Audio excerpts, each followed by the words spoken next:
everybody. This morning we're going to go over how to make a towel roll or a bolster with a towel and some duct tape. So first you're going to assess the size of the towel that you need. This is just a standard small bath towel. I'm going to just start rolling it nice and tight. This would be a good size for a small child, baby, 3-year-old. I'm gonna start with my tape, just a little bit pulled out here. I'm gonna put the end of my fold on the tape and then kind of put a little pressure. Just roll it up. Rip off the tape, put it down. I'm gonna repeat over on this side. I'm gonna go in the direction of the way that I've rolled the towel so that I don't unroll it. I try to tighten up the tape.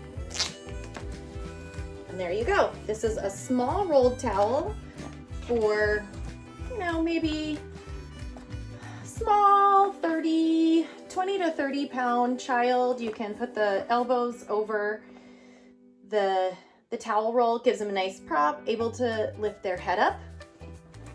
If you need to prop for a larger child, you can use a large beach towel and it's rolled up in a similar manner. Or what you might have to do is put 2 towels together to make an even bigger bolster.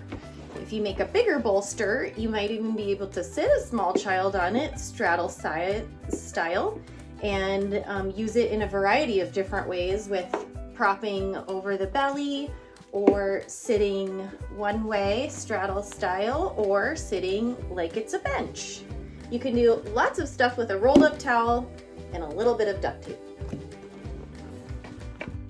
Another idea that you can use for a rolled up bolster is you can take a pillowcase and cover the bolster with the pillowcase, because then that way you keep any fluids directly off of your towel, which is washable anyways, but it keeps you from having to unroll and re-roll the towel every time you use it with your child. A pillowcase also keeps their skin away from the duct tape so that they don't get any rashes or hot spots from working with the tape.